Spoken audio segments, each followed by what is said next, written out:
Hello, my name is Beelzebub Bixby III, and this is my alchemical familiar, Jam Jam. Hello, everyone. Yes. Now, did you know that the Danger Club podcast has a Patreon?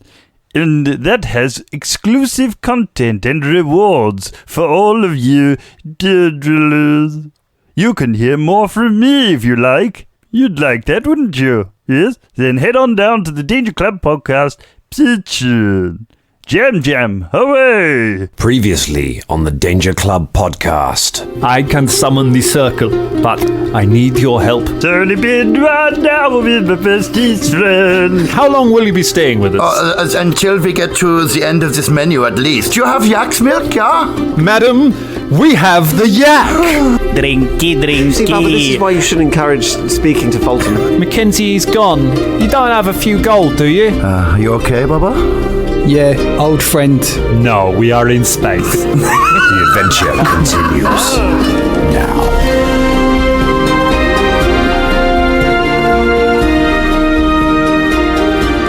Hey, Drum, man. Yeah, what's happening? What's going on, Colin?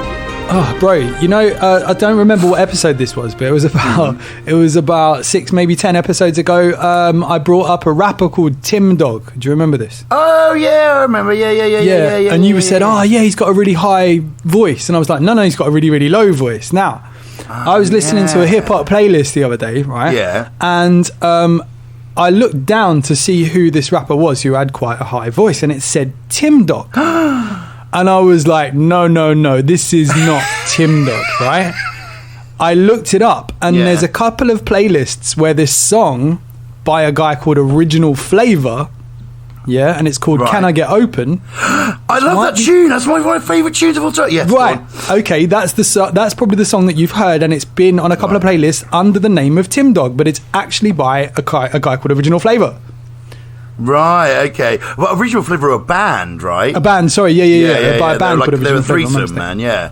Yeah, that's right. So, that is where maybe the confusion has come from. Okay, yeah, because it's possible I might have thought that Tim Dog was part of Original Flavor, because he's got the wicka,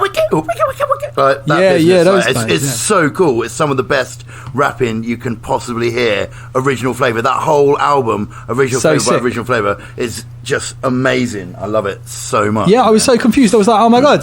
Yeah. So, I immediately thought this might be why Drum maybe have picked that up on a thing there. Anyway, could well be, man. Yeah. So there you go. I just thought I'd bring that up. Oh, and I also found out that Tim Dog, I didn't know this, is deceased. So rest in peace to Tim Dog. Oh, rest in peace, Tim Dog. Yeah, shit. Yeah. This episode dedicated to the memory of Timothy Dog. Hello, everyone, and welcome to the Danger Club podcast.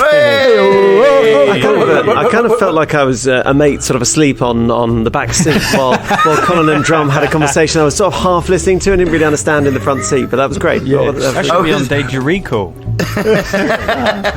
I should have saved it, but there you go. I felt like apologies were necessary because at the time I was like, no, Drum, that's not right. He sounds like this. And then I did an impression of Tim Dog. Which, if you do look, it sounds just conversations about music. There you go. There's another thing to miss. I mean, I've had the exact same conversation twice about why grime is good music with a guy called Skaggy, who I have met at after parties precisely twice, and have had the exact we had the conversation once, and then we met again and started having the same conversation, and he suddenly stopped and was like, wait, have we said this before? And I was like, we have, but I can't remember any of it. So say it again. I want to appreciate grime for the first time, a second time. When is deja vu not deja vu? When you're at a party talking to a guy. Yeah, I remember it. Do you know what's weird about that? Right. So me and Scott were working at a party. I shan't say where. And just a while ago. And you know that scene in Spaced where they're super high in the club and they go like, you know what we should do? We should get our own place with all our mates, and then we should build a club and in the basement, and we have all our mates have our own little club. Oh, yeah. And that's a conversation that a lot of us have had, right? We all go like, oh my god, that's so spot on. I've had that exact and when we were at this party, this woman who we were working for, she was exceedingly rich, and she did have a huge basement, and she said, oh, do you know what? I think I'm just going to turn the basement into a big club so I can have all my friends on. And I was like, oh my God. But the thing is, she could actually do it, man. Like, she could, like, she almost already does it. She throws parties on the reg, man. Like, anyway, that was crazy. It was insane. She had an entire dressing room, but like an actual dressing room. Like, you know, when you've got like a room, she had a dressing room. It was an actual room that she had for dressing in. It had like lamp lights and everything. There were walls of shoes, and then another wall of like sort of mirrors and dresses, and then it had like an island in the middle, right? You know, like you get an island in a kitchen, in a really super badass kitchen, an island for chopping stuff on and stuff. She had an island for getting dressed, right? That's like mirrors all round and like drawers everywhere. It was incredible. It was quite the party. Just going back to Can I Get Open, I totally forgot to mention this as well. Sorry, but it's such a good song. I'm still asleep on the back seat here, guys. I hope everyone appreciates that. It features a young Jay-Z. What? Yeah, I did not. Jay-Z's in the song, right? What? That spit take. Yeah. What? Spit takes some drum. Seriously, Dangerlings, go and listen to this song, even if you're not into hip hop or you don't like Jay-Z. Well, Jay-Z back in the day was like an amazing lyricist. Yeah. And it's really fun to hear him. Sean Combs? Yeah, that's Puff Daddy, mate. Yeah. Big up Sean. No, I'm just saying big up Sean Combs. Oh, yeah. I feel like you were saying tweet us, Sean Combs. You're thinking of Sean Corey Carter. Oh, yeah, all right. Sean Bean, all right. That's really funny because also on the video feed we've got both Colin and Ross like trying to swig out of their mugs respectively, trying to out-smooze each other at the same time. Now, as soon as you mentioned Sean Bean, I wake from my backseat slumber because that's someone I actually know about. So there we go. Or Sean Connery. Yeah, I've got. Oh, yeah, R.I.P. Big fan of the rap career of Sean Bean. I used to drink in the same pubs as Sean. I mean, they used to call him Sean Beans in that with a Z on the end, man. Yeah. Back in the day. I used to like go out on Friday nights after work, and Sean Bean would just be in every bar that I went to. It was crazy. Wow. It was weird. That's well, there is a funny story. Was that around the North London area? Colin? That's correct. Yeah, Highgate. There is a funny story in a theatre pub that I did a show in ages ago. They said, "Yeah, Sean Bean was in here the other week." I was like, "You kidding me?" He was like, "Yeah, he's in here drinking with a Playboy model, an Italian Playboy model." And some lads were like, "Oh yeah, Sean Bean, ooh, Sean Bean." He was like, "Hey, Sean Bean, all right, lads." And they got a bit. He went outside for a cigarette. They got a bit leery with him. He got into a bit of a scuffle. One of them broke a glass on his arm, and he came back into the pub, and all the barmen were like, "Mr. Bean, Sean de Beans, do you want us to call you an ambulance?" He was like, "Aye, well, let me finish my pint first." Young lads, like, what a lad! Got into a ruckus. They stabbed him and everything, and he just kind of kicked them, and they all went running. He went back in the pub and finished his pint. I love that story. I like the idea that they would be like Mr. Bean, as if. I mean, sure. That way we've had a Caragor inspiration and a Beelzebub inspiration. In the same Now, Dangerlings, safety first. Don't go out there and get stabbed and finish your pint. If you for any reason, just try and talk yourself out of a conversation, out of an argument. Never get into a fight with Sean Bean. Don't fight Sean Bean. He's not an actor. He is his characters. This is the thing with Sean Bean, man. He lives it. Like, why he gets killed in all his shows is to lull you into a false sense of security, so he can mess you up when he meets you in real life. I have heard apparently he's a dude. It's really nice. Oh, I bet. Yeah. Watch the Supercut YouTube video of him constantly saying "bastard." That's a good one. It's so satisfying. Bastard. I have the whole collection of Sharp that I inherited from my godfather and I haven't watched yet, and that is going to be that might be my next lockdown viewing. There we go. Terrific. With the incredible Pete Postlethwaite in it. Yes. Takes Will. It's fantastic. Good viewing. Have we ever talked on the show about the time that Scott and I met Aidan Gillen in a pub in Ireland when we were climbing a mountain? I'm not sure that we have. So Aidan Gillen of Game of Thrones and many other things, really great actor, and this was at the height of Game of Thrones fame, and we just ran into it, and it was this thing of like our buddy Jerry who'd taken us to Ireland, taken us to his hometown, and we were just like, is Ireland small? Like, are we just going to meet every famous Irish person? He's like, it's not like that. Ireland's not like that. The first pub we walk into, there's one of the Game of Thrones cast. It was amazing. It was a peak Irish experience. We climbed Mount Carrantoul in the day, came down, went to an Irish pub. There was a fiddle band playing, and an Irish actor was in there who was also as shit-faced as we were. It was brilliant. I was like, for ages, being like, guys, I'm going to talk to him. And they were like, no, don't be that dickhead. I'm not, guys. I'm going to be that dickhead. I'm going to be that dickhead. And then I finally went over. He was as drunk as we were. He couldn't see straight. He was still very charming and nice about it. And I think it was him who reminded us of the lethality of that exact mountain. We were like, people, it's quite dangerous to climb. We forgot about that. Well, we'd forgotten, like, we'd been told, because it's a really dangerous mountain, and we'd been spent the thing being like, Jerry, I feel like this is quite a dangerous thing to be doing. He's like, it's fine. There's no problem with this. Come on, let's do it. I do it all the time. I do it when I'm drunk. Come on, let's come. And we did the mountain, came back down, and we were like, I don't feel like that was safe, but if you say it was, I guess we trust you. And then we meet Aidan Gillen, and he's just like, oh yeah, that's the one all those people died on last week, wasn't it? Yeah. It was. It was that entire climb, as well as me and Dan and sort of Jerry like hiking up it, and Jerry's sister and her mate had just taken their like shopping bags because they literally do it every week. They blitzed it up there, and we were like cut back to us as the Lord of the Rings music playing. We're trying to scale the scree slope, the Devil's Ladder. They're already at the top. They're having a natter. It was a real moment. We were like, how are we ever going to make it back down? Next week we should talk about when we all went up Scafell Pike. Tune in next week to hear our story about that. Great call. These are all expeditions that I didn't go on. So thanks again, team. Nice one, Colin. Let's throw in the Whitstable trip, and we'll talk about that again. Let's make a full set of things we didn't take you on. I've been to Whitstable so many times. Yeah. Have you? Well, we are not going to Whitstable. We are going to Quantium, everybody. Look at that for a link. The Danger Club. So last week, Beelzebub and Caragor spent an indeterminate amount of time, outside of time, working together to construct a ritual circle with the help of Worma Brainsprout, during which they went to space. They learned things. What do you reckon Caragor and Beelzebub did during this amount of time, with each other? Are you teeing this up for a Beelzebub and Caragor Starfinder like spin-off? Like Worma, the three of them. Yeah, I will. Caragor's got a slightly longer beard. It's peppery now with like grey in it as well. He's got a longer beard. The eye patch is different, and it's got a slightly different shape on it. Caragor's been changed by his time in the void. How has Beelzebub been affected by his time away?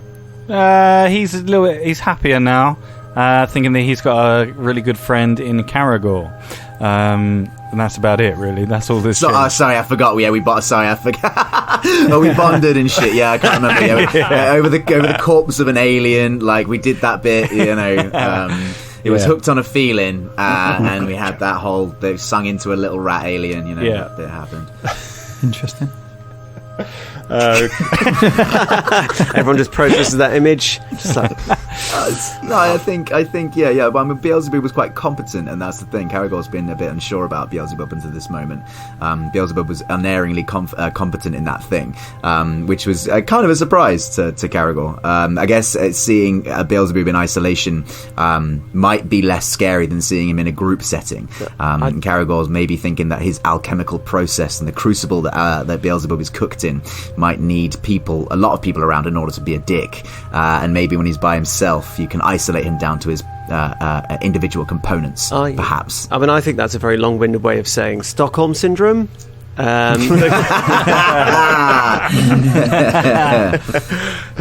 Tremendous. Jam Jam has got a pen pal in this time. He's just been writing letters the whole time and hurling them into the void. Is there some sort of Shoggoth somewhere with a little pen just writing back, being like, "Hello, his name is Pablo. We talk about our holidays." Pablo the Shoggoth. Yeah, that's it. He's canon now. Yeah, that's the. He lived beyond. If we ever go back to the Dark Tapestry, Pablo will be a character. Yeah, but we are not in the Dark Tapestry anymore. We are back in the Arcanarium with the away team, who have been back, paid up the bills, finished up your affairs in Absalom, and have returned ready for transport. You're kind of both the away team. You're both returning to the Arcanarium. But Velda, Fulton, Bubba, and Shania and Philippe will return back to the Arcanarium. How's Bubba feeling after running into Pumpy? Do you know what? I think it was kind of a bit of closure actually for Bubba. He was. Sometimes you have those friends in your life that, you know, they're there for a reason and a season, and sometimes you still love them, you still want them to be well and stuff, but sometimes they're no longer people that you necessarily speak to for whatever reason. Does that make sense? Yeah. I think you brought a lot of truth to that as well, that little bit. Like, you know, I felt that, you know, you may have gone through that before. Sometimes people just become too much. They, you know, and I'm sure that there's people out there that I've been friends with that are no longer friends with me, and they're like, oh, you know, Colin's not really my vibe anymore. And it's just sometimes that happens, doesn't it? You move on from friendship. I think you quite grow often, apart, and especially sort of performance industry, you know, you get thrown together with a bunch of people. Maybe you're putting on a play, or you're doing a show, or you're doing whatever. You get thrown together, and you have to bond very quickly. All right, you know what I mean? Because when you're doing your performance, you have to trust each other when you're doing your performances together, and you know, you have to make it look like you may have known each other for a long time, or you know each other's idiosyncrasies. So you do a bunch of stuff, you know what I mean, to come together very quickly, and you know, you pick out the good bits, you know what I mean, the bits that you can enjoy, so that you can do that, you know. And then some of these people, you know, you will continue to be friends with, and some of them, you know, it's a sort of a burns brightly, quickly, but then is. Do you know what I mean? And I think, you know, and that happens a lot. Of that. There's some people who I'm like, wow, God, that, like, I had so much fun with them doing that thing. It was the best thing. They were the greatest person at that time. But then once it was over, it was like, well, I'm not sure that I've actually got. You know, I either don't have the space or the time, or we're not. You know what I mean? It's not going to work out outside of what we did, or, you know, whatever it can be. I think it, you know, it happens quite a lot. And like a proper, you know, when you were sort of doing the bit last week, it proper got me, because you know, there's a few people I could think of that I've kind of had that with as well, and it's you know, guys, are you part of life, are you breaking up with me? So here we are. No one's watched my camera feed, and guys, it's fine. So I think you didn't burn that brightly, man. Going back to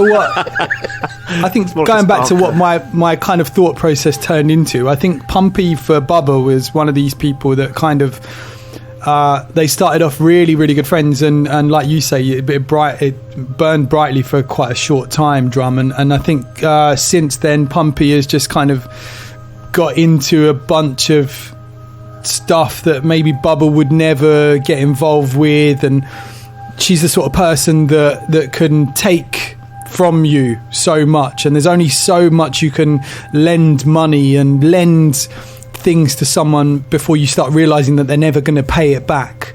And Pumpy's kind of mixed up in this stuff, and she intends to do so well. I think she intends to be a good person, but for some reason she never quite gets over that hurdle of paying people back and stuff, you know. It's just spoons, innit?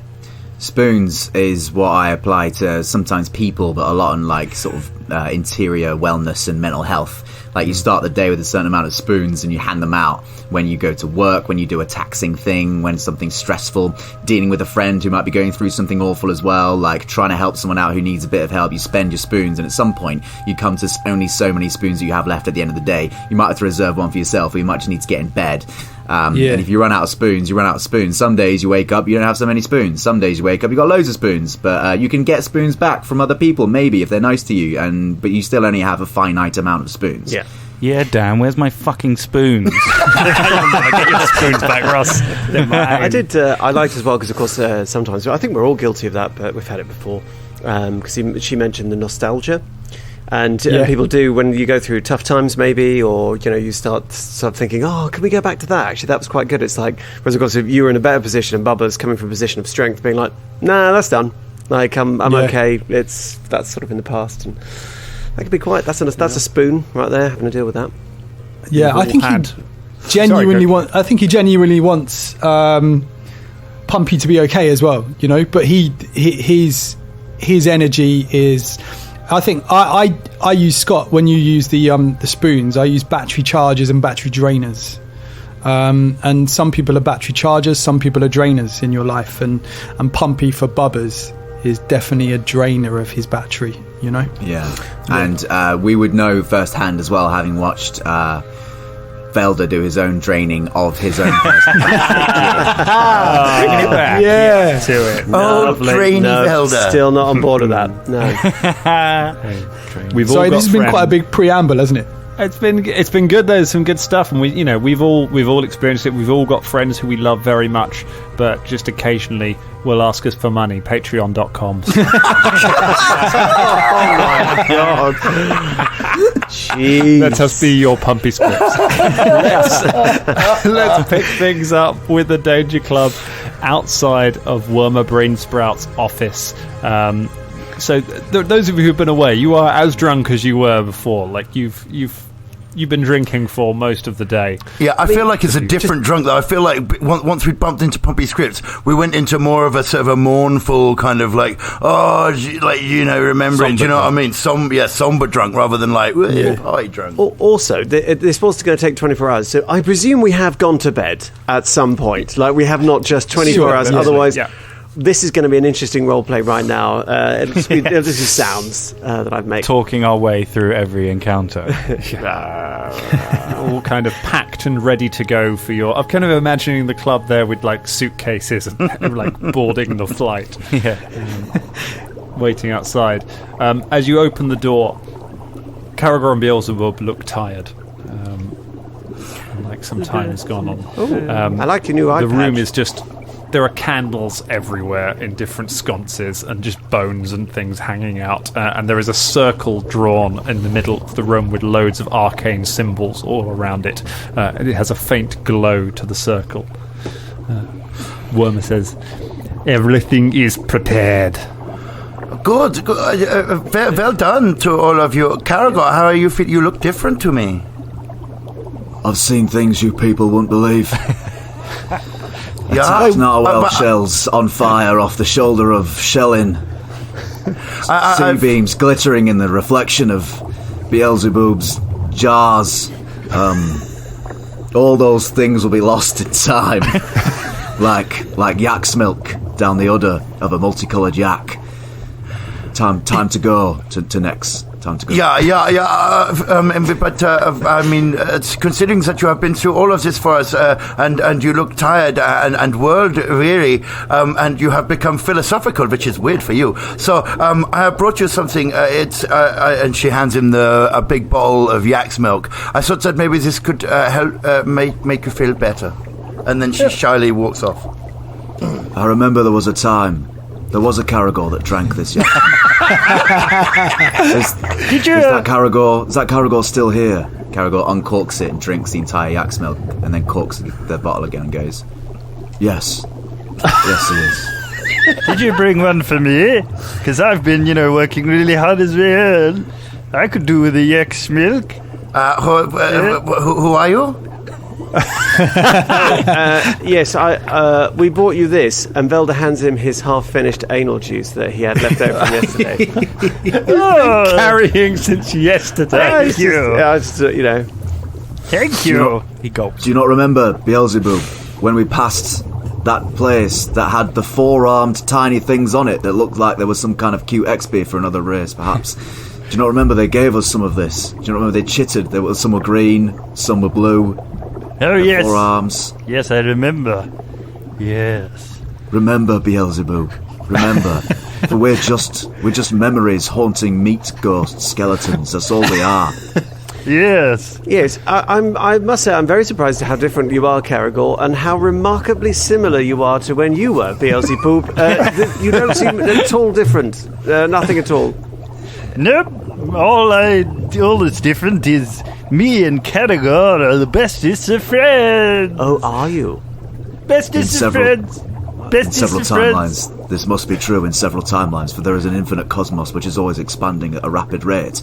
So inevitably, there must be an infinite variation of friends that are Caragor and Beelzebub, and an infinite variation of them which are mortal enemies, which have slain each other in a massive ego-death trance on several different worlds. We got a stretch carriage last night. It was sick. That's wicked. Did you have a bard? Yeah, we had a bard. He played the bear and the. Oh God, I can't remember what the fuck I called it. He did play the bear and the nutsack, did he? The bear and the nutsack. What? We played I it. love that song. I know. When we come back, we'll have to get another one.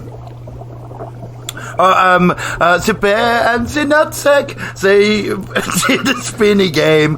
They left all together and then they went in down a slippery vein. Nobody knows where the mudchute goes, but everybody knows that the nutsack goes crack, crack, crack, crack, crack, crack, crack, crack, crack. Nutsack, nutsack, nutsack.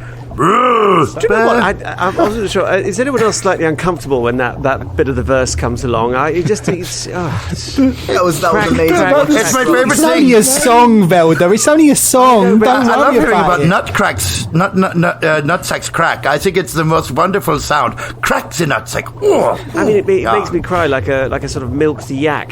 Oh yeah. Drum got on a train and went past all the stops with words ending in "ain" and came. I could see it happening in his face. It was brilliant, just avoiding them all. Nope, not that one. Nope, not that one. Gonna make up my own sentence. Slippery vein. Is it a song about heroin? Is that? It's like Under the Bridge. Oh God, yeah. Well, all I know is it was completely different from whatever the fuck you sung. I think it's a real free-for-all number, that one, isn't it? It's whatever you want it to be. It's open to interpretation, yeah. All right. Enough prattling, it is time to travel through the darkness. Yeah. Hey, let's go. All right, let's go. Yeah, we are ready. Gather in the circle. That's what we paid for. Velda scoops up Jin under his arm and just sort of hesitantly, with quite a large sideways look towards Beelzebub, steps into the circle. Should I make sure that Philippe has all the bags? Everything, he's got them all. Carrying them all. He's just weighed down with suitcases and bags. And then she sort of orders him in. Go on. Philippe sort of puts the bags down, stops, turns at the door where there is another monkey with a quiff, just kind of eyeing him suspiciously. Philippe walks up to him, takes a ring from his finger, puts it into the monkey's hand and closes it and nods to him. The other monkey looks down at it and then nods, turns to a group of other apes and gestures, and they all fall in line behind him. They nod respectfully to Philippe and then march off into the city. Philippe shrugs and returns back to pick up the bags, completing his story arc. Verma, the final thing, the gold, which will be melted to provide the final part of the ritual. He holds out his hands. What? The gold? Oh, right, yeah. Oh, the gold. I thought Caragor was covering this one. Is that right? All the candles are burning. The circle is humming, and he's just. There's an awkward pause. Oh. Do you need it melted and poured into your hands, mate? That's a quick way of getting a gauntlet that you don't want. No, we will place it. I will place it in the center of the circle where it will be vaporized by the magical energies, and then we will travel to Quantium on a path of gold. So, Grandma Boots, she paid, what was it, 280 gold pieces? I need 250. You need 250 from us. Yeah, that I mean, that was my next question. Okay. Thank you for answering that before I've even asked it.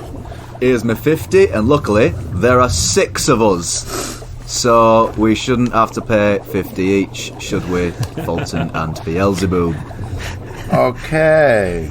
Hang on, we worked this out, didn't we? It was like 87 something recurring. My friends, don't worry. I will put... and Beelzebub takes out a gold pouch and puts 200 in the centre. Well. Okay. Wow. All right. Cool. Thanks. Because you are my friends.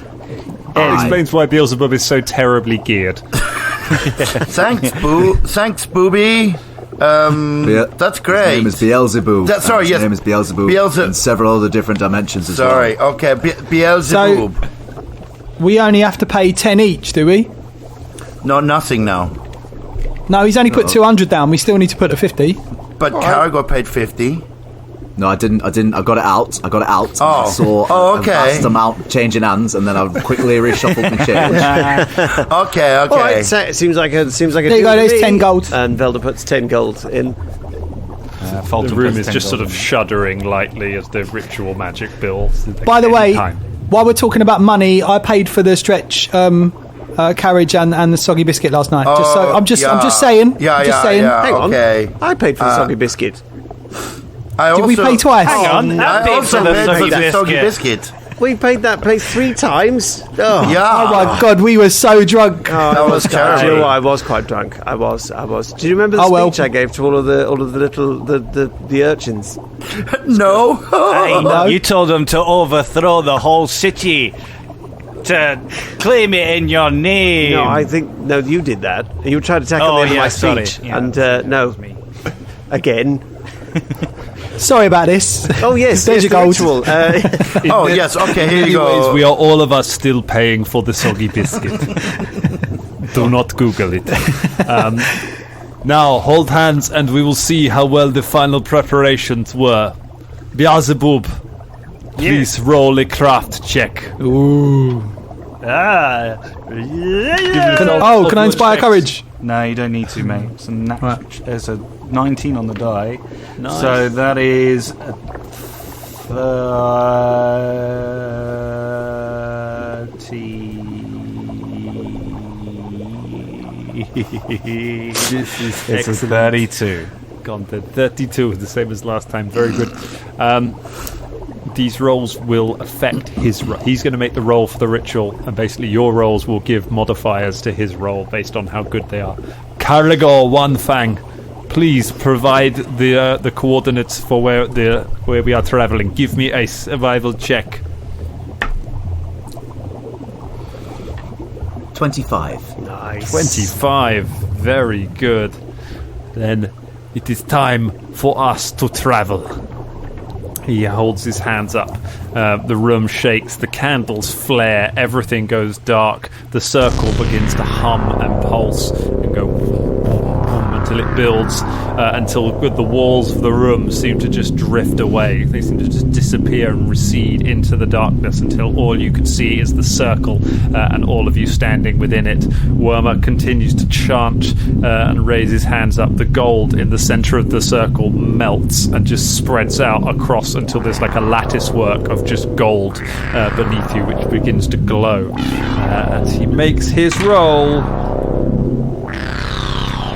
It's a natural 20. With the bonuses laid on from everyone else, there is a shuddering and a flash, and it means you land in exactly the point you were hoping to land.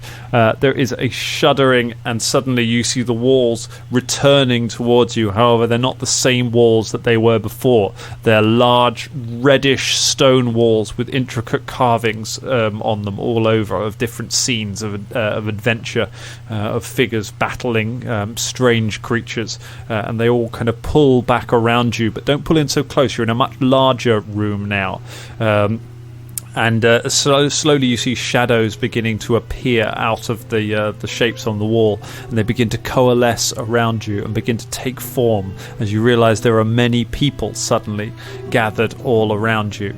Faintly in the distance you start to hear music playing in, a melodious tune kind of beginning to fade in as if from somewhere far, far away as it begins to drift in, and then candles spark up in some of the wall sconces around and begin to add illumination. The shadowy figures slowly begin to turn and look at you, and their forms coalesce into human forms. Humans, some half-elf.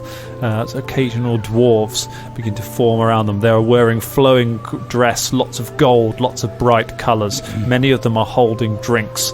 And then suddenly, with a final shuddering flash, you find yourselves, they all snap into reality, and you find that you are in you're in like a large ballroom with a waterfall at one side that is falling upwards, with some stairs behind it, a pair of statues, such of a man and a woman holding hands over the waterfall. There are people all around you, all of these people, they all just turn to look as you just appear in the middle of the room, and then a couple of them drop their glasses. Beelzebub, you recognize these people as Nexian. You can see a few people who appear to be archlords from the way that they are dressed. They all suddenly the circle just shudders and stops, and the gold disappears into the ground, and the circle just kind of flickers for a moment, and you're all left standing there. A man steps forward out of all and just looks you up and down. Who the hell are you? Fulton immediately just goes,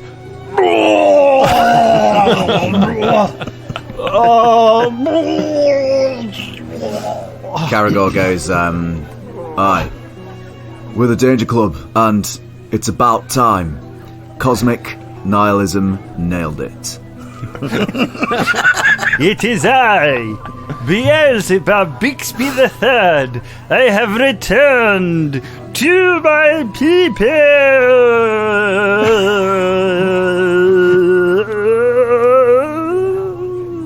Several of the people around go,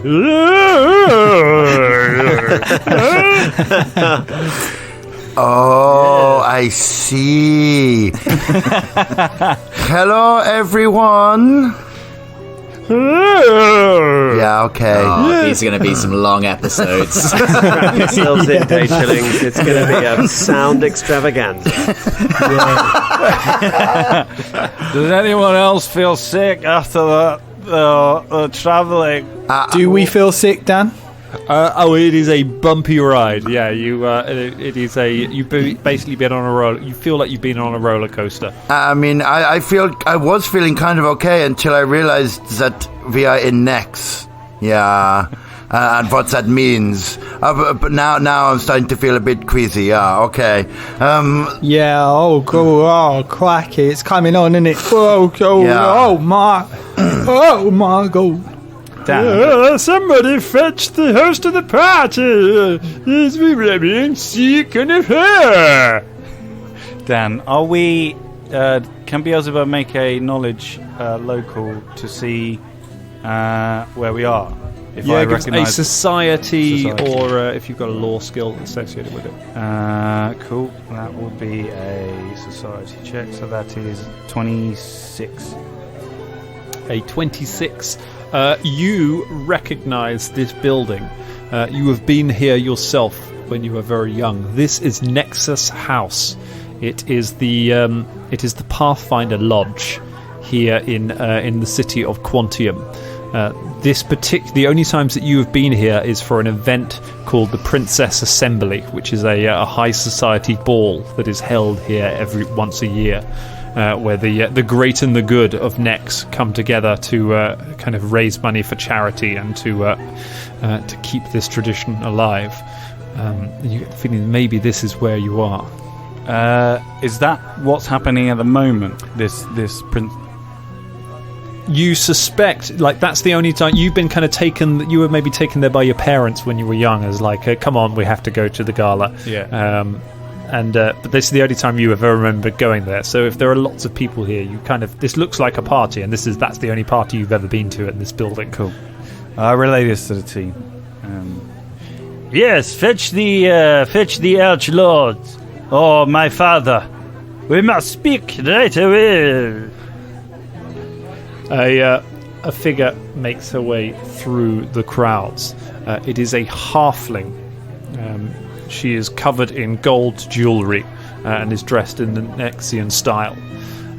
As she approaches you, she kind of looks puzzled for a moment, and then says, surprisingly perhaps, in an Absalom, a sort of Avastani accent,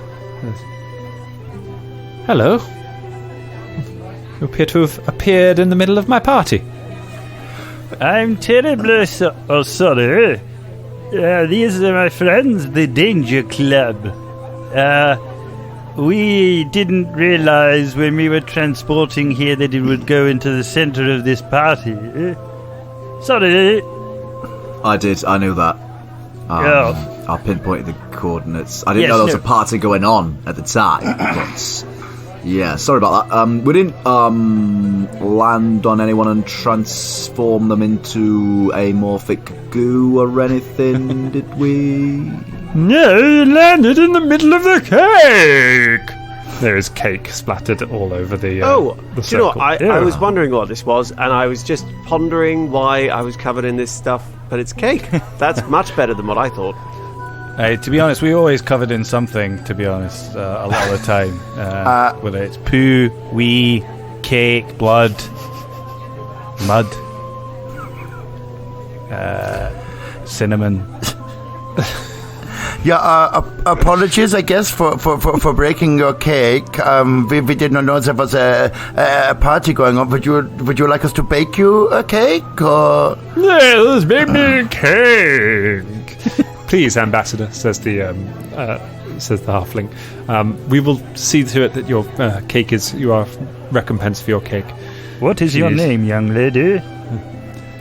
My name is. I am Vash Fatum Sebnet Sanderscott. I am the head of this particular lodge. Yeah. Yes. My friend, I'd say aside. Do you think we should speak to the Pathfinders now? Fella. That wasn't that was the drinking team, I believe, came up with a proper plan for that, I imagine. Yeah. Yes. The plan. Oh, yeah. You remember? What did you come up with? You remember the plan? Well, let's basically, we were going to see what stretch happened. carriages? The plan was to see what happened. So now that we're seeing what happened, I think the plan is to go visit.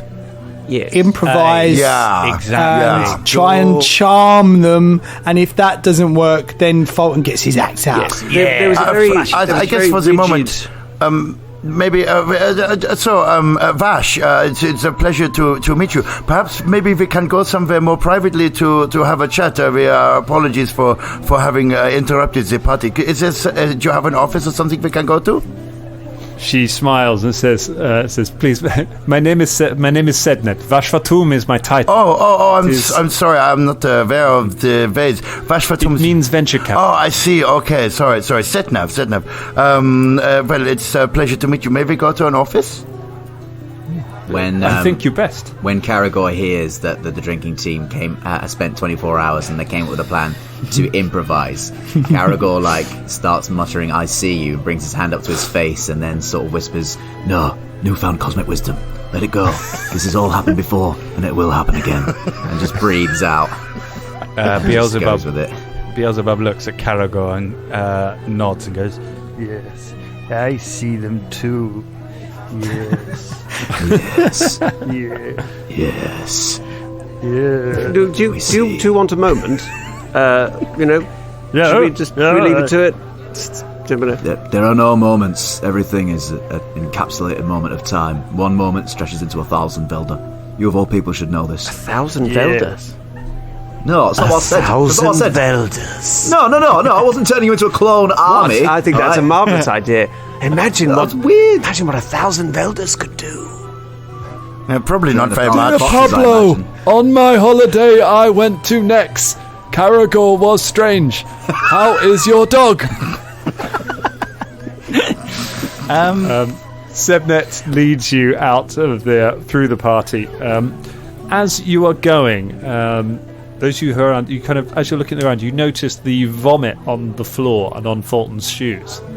Just starts to flake away on the ground until it just sort of turns to dust and then seems to disappear. Likewise, the spilled cake all just seems to seep away into the floor and go. And as you're walking, you start to feel sort of occasional just little tugs on your clothing, and you look down and see just specks of dust disappearing, and your boots slowly becoming polished, sort of frayed hems on your clothing start to just stitch themselves together as you're walking, as your clothes begin to repair and clean themselves as you walk, just by walking around in here. Can I make a knowledge society again, or arcana to just like know what this is? Because I must have heard about it. Arcana would be to know. Whilst Beelzebub is doing that by checking through Arcana, Caragor takes a slightly more primitive approach and unbuttons several of his clothes to see if they will button themselves up during his walking around here. Nice. They do not. They stay open to whatever degree you like. However, one of the loose buttons is sewn back on properly. Okay. Right. And your chest hair is neatly combed. Is it like sort of feng shui, sort of zen combing, just in different ways? 17. 17. So yes, there does seem to be some kind of an enchantment here. You vaguely do remember something about this from before. This place seems to just, if you look around, everything in this place is spotless. Everything is completely clean. Don't worry, my friend. This is a magical spell that, as you can see, it is clean around here. It will fix anything that is broken. Yeah, has anyone seen Michael Fassbender around? I feel like his presence in the air somewhere. Well, I'd just like to point out, because Bubba. Yeah. I fixed your banjolele thing.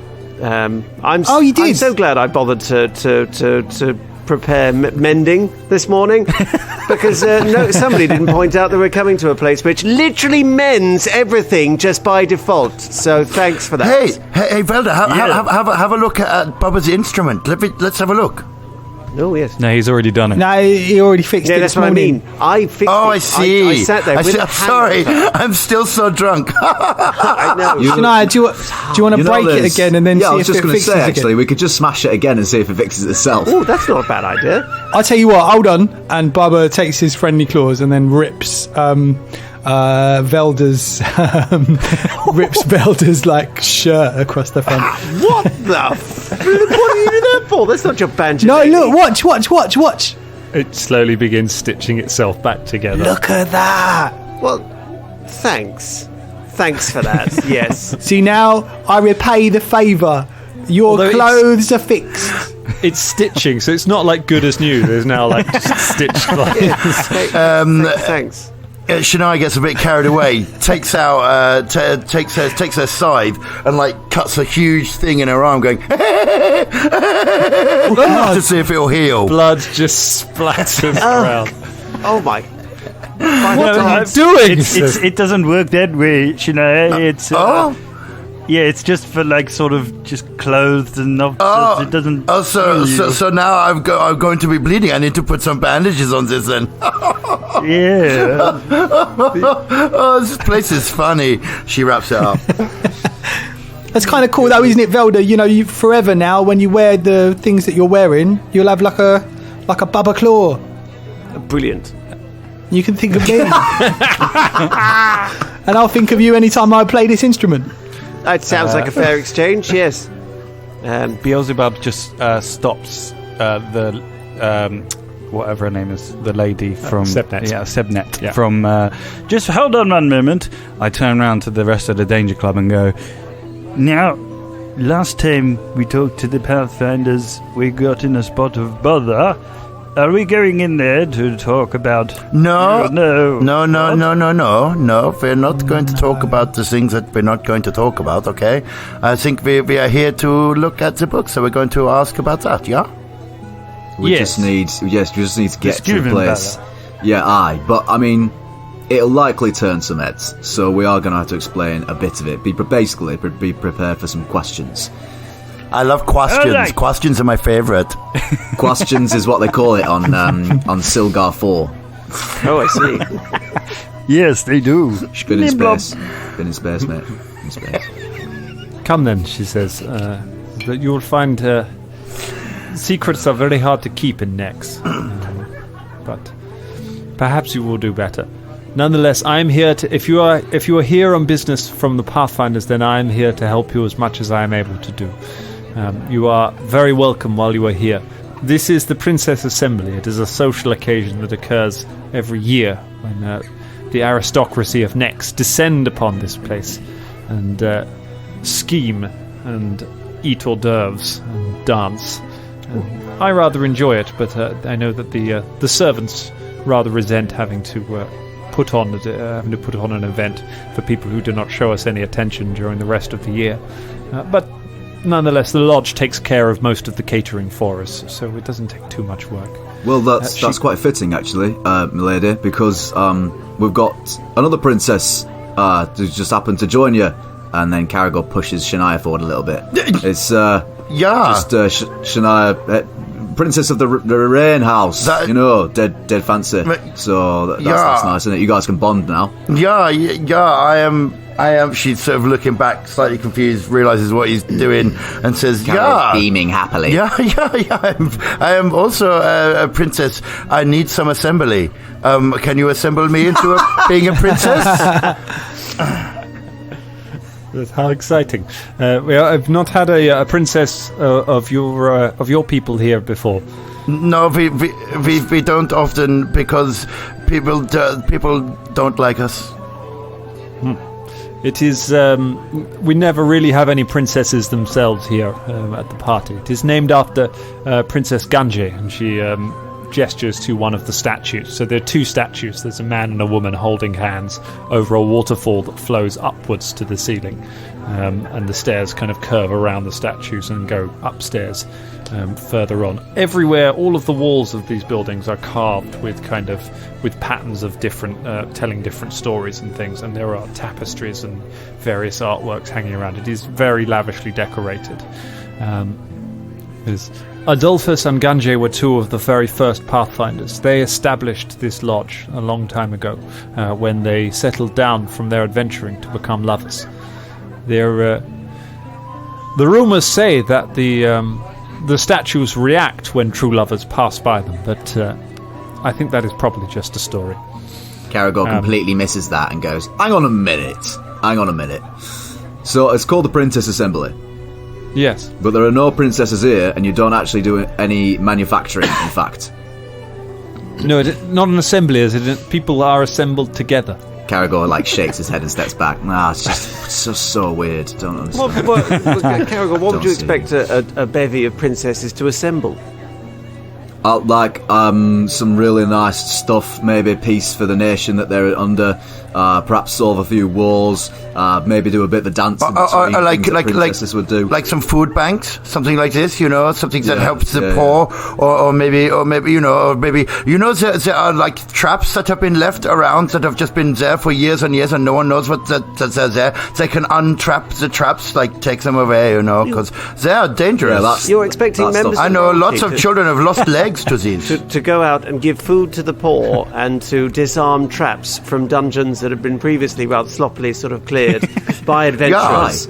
Yeah. That's what stories I was taught. What do you expect from princesses? Well, just sort of apathy and wealth and not doing much. I mean, maybe I'm just cynical. Maybe I'm just jaded. You are sexist motherfuckers. That's the problem. Okay, this is no. I just say this for apathy with the princess. No, the princesses are the ones that get things done. You know what happens when the kings that are out there? Okay, they sit on their throne and everyone says that they have made the world a better place. Guess who does the real stuff? It's the queens and the princesses, the people on their arms. They do all the work, and then the king just sits there in his big chair eating chicken and getting into a fat motherfucker. Fuck you! I mean, I'm fair. I don't particularly have a particularly high view of any of the royalty, to be honest. All the ones I've ever heard of seem to be quite vapid and not do anything. The real people who do stuff are the people who, do stuff like. So I think that's totally fair, Velda. Actually, I think. But if a bunch of princesses did get together, I bet you they do more stuff than a bunch of kings getting together. That's a bet on that. Yeah. I'm just going to put that out there. Exactly. Shania high fives Caragor. Aye, down with the royal family. Let's kill them all. Wait. Fulton, I am royalty. Don't forget that I am royalty. Yeah. So. Oh yeah. So not everyone apart from Shania's family. Let's kill them all. Fulton, if this goes anything like the last many times you proposed this, then you'll just go off and get drunk somewhere whilst everyone else dies. That's true, actually. Anyway, I'm so sorry. We have managed to get ourselves caught in a tangent. Can you remind me your name? Sputnik? No, Septep. Satnav. Septic. Making friends already. I tell you what, I want to play this action princess role-playing game in the worst way. Going through dungeons, disarming traps. That sounds amazing. Just trying to gather food for the food bank. I mean, it would be tremendous, but that's like in a really nice dress the entire time. Looking amazing. Yeah. Right. Sebnet leads you upstairs, away from the party. Past the statues. Past the statues. Shania keeps a close eye on the statues as they pass. Give me a perception check, Shania. All right, I will. While we're passing that, is there like a buffet table as we walk past? Oh yeah, there's plenty of hors d'oeuvres. Can I grab some, like, I don't know, pigs in blankets? famous Nexian delicacy. Pigs in blankets. That's what princesses like to eat. That's it. Yeah. That was a 20. A 20. Okay, so the statues don't seem to react at all. You go past them up the stairs and further on. And just as you're about to leave the room, you hear a giggle from behind you. You kind of look round. And where the statue is, you can't quite tell how it was. It's almost as if the statue of Princess Ganjay is looking back over her shoulder at you. Interesting. Okay. Shania allows herself a little smile. Okay. It's a little giggle, and you look away, and then just underneath you, Jam's just muttering to himself and laughing. To be honest, the first thing that came to my mind was this Jam. He's just walking along with his flesh dress, giggling away behind you. Yeah. He loves me not. Pigs in blankets. Pulling just bit fingers off the skin. Loves me. But his fingers off his skin, it was his face. Yeah. No, he's got the whole body. Oh my god. Being trailed. I mean, a lot of it's kind of snapped off now. He's been trailing it around Absalom for a while. Yeah. Snapped off. That's not ever something I want referred to as skin just snapping off. Oh god, yeah. Oh god. It's more like a big pork scratching just over and down. And you are led back. You are led upstairs. Sebnet says, "I'm sorry for the confusion here, but I know whatever your business is here in Nex, we will do our best to help you. Preshvarma Kalsel Elsper, he is one of our scribes. He is in charge of a lot of the knowledge within the city. Perhaps he could help you to get acquainted with it. I'm sure if you've come from Absalom, you will find Quantium to be a very, very different place to what you are used to. But in the meantime, we will bring you some tea, and you can settle in from your long journey. You must be very tired from it." Yeah.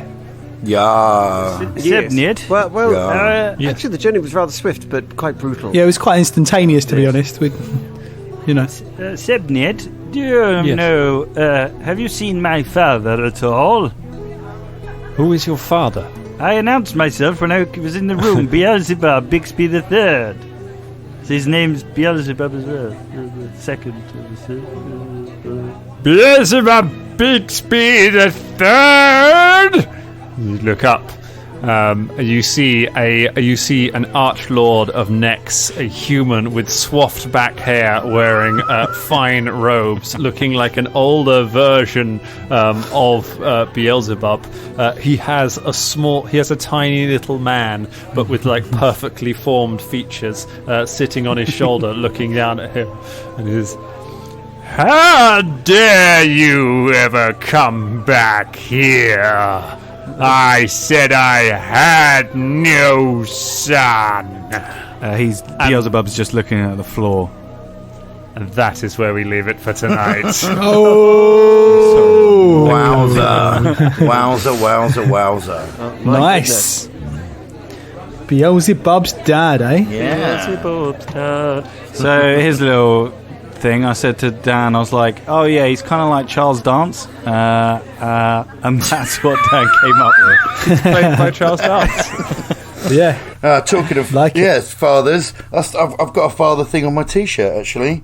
It says, any man can be a father, but it takes a real man to be a daddy. And it's got a picture of what's his face on it. Anyway, that's by the by, really.